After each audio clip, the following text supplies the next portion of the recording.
Hello. Hi. Today I want to talk about a problem. It's, where are we? Sunday morning. I'm still feeling a bit blurry actually from last night and not, you know, park life. Go me! I got that pun in this time. So no, yeah, I'm just feeling a bit. But that's not unusual for a Sunday morning. No, end of the week, beginning of the next. That little pause between the two. A bit where you get a bit easy on a Sunday morning. Ooh!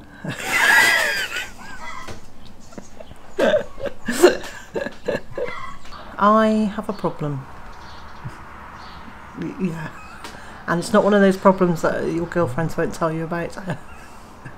It's something I can vocalise quite easily. No, I can't vocalise it quite easily, really.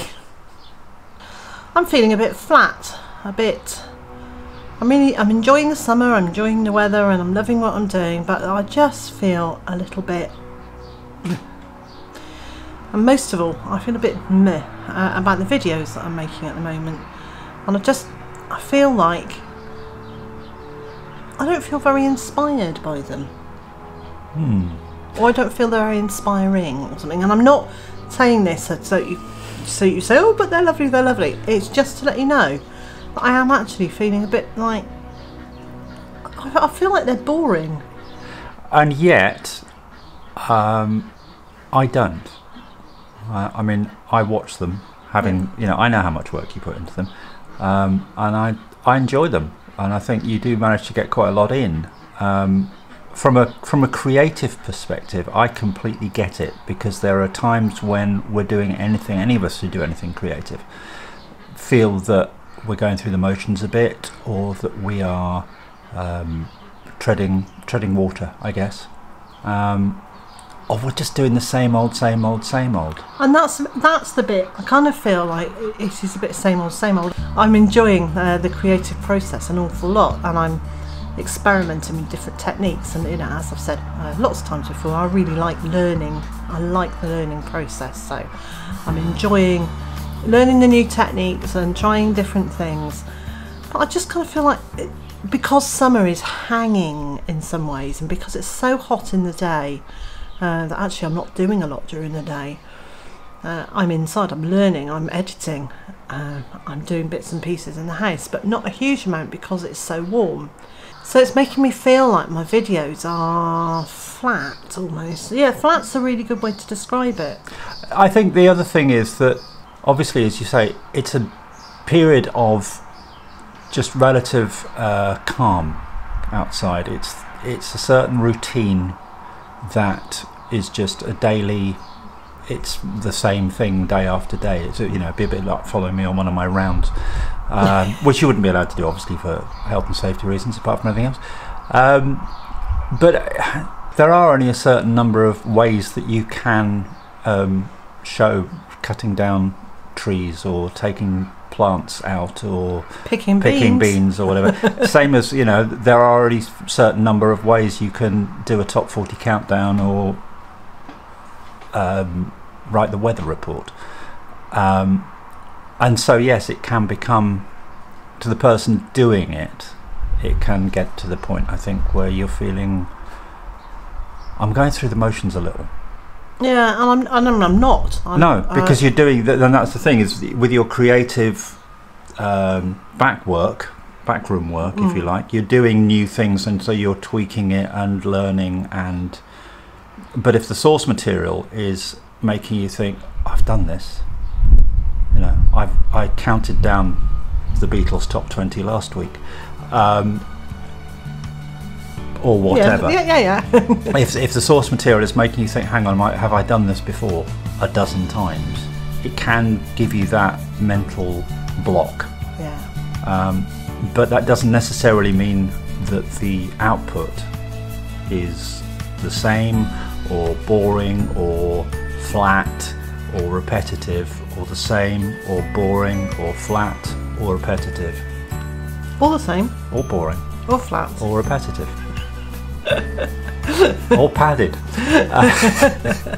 And that's the other thing is earlier in the year there were lots and lots of lovely plants in flower to be able to take photos with and to put in between parts of me talking or explaining something to you or showing something to you.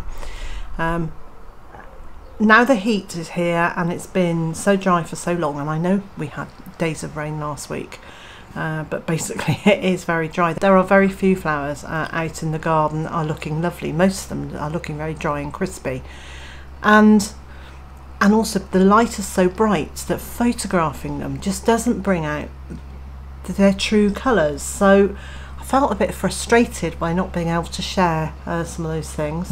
I enjoy doing those. Is montages the right word? The montages of the flowers that are in bud or in flower, in bloom at that particular time. And also when they're looking at their best, tends to be in the mid to late evening when the light is at its worst. So you would get this grainy footage that you'd be sort of, hang on a minute, this needs enhancing, and then you enhance it and then it doesn't look like it should do, and yeah, and I won't, and that's the thing, I don't actually enhance any of the footage. Well, you know, what you get is what I filmed. So on the days that it's grainy and grey, it's because it's grainy and grey out there. And those slow motion bits are amazing. I mean, how she manages to get butterflies to fly by slowly, I don't know. Or the ducks to stand in their food bowl so slowly. So yeah, but I don't enhance the lighting. I don't enhance the colours. I think it becomes quite obvious when I've speeded things up, because I really don't walk that fast. Not anymore. Or I've slowed things down. So yes, obviously those things I do enhance. But anyway, it was really just to have one of those to let you know that some of the vlogs are shorter at the moment because I've said what I want to say, or I've shared what I want to share that day, and I don't want to. I just pad the video out with photographs of brown, crispy and dying plants.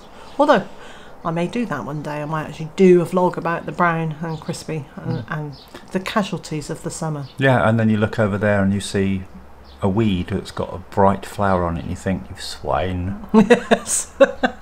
How come you managed to do it? Yeah. It's like in the 1970s or 1980s when they brought out Protect and Survive.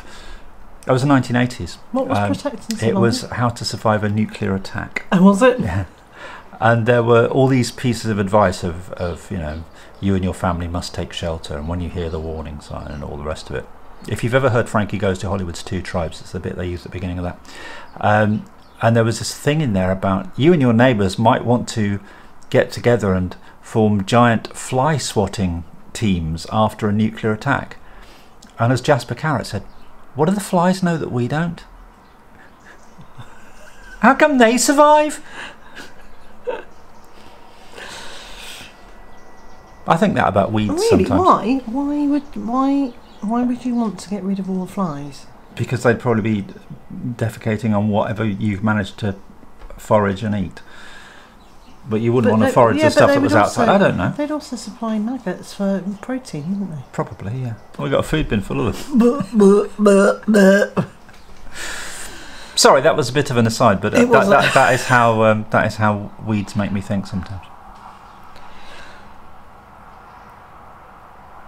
Well, we can wrap this up now because this is actually really boring. I'm not going to use any of it, I don't think.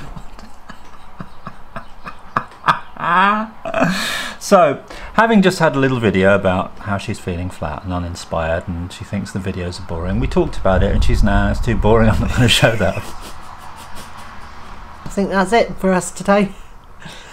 And so, wherever you are in the world and whatever you've got planned for today, I hope it's not boring. And I also hope you'll join me again tomorrow. Bye.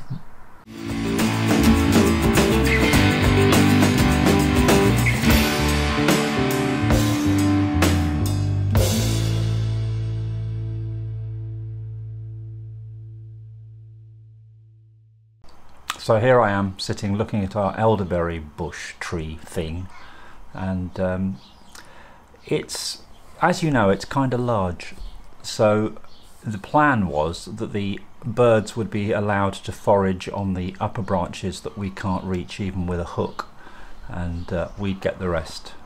Some of the birds have actually got that memo and read it, and others don't seem to have done. We've got naughty pigeons on there at the moment, eating my wine. Swines.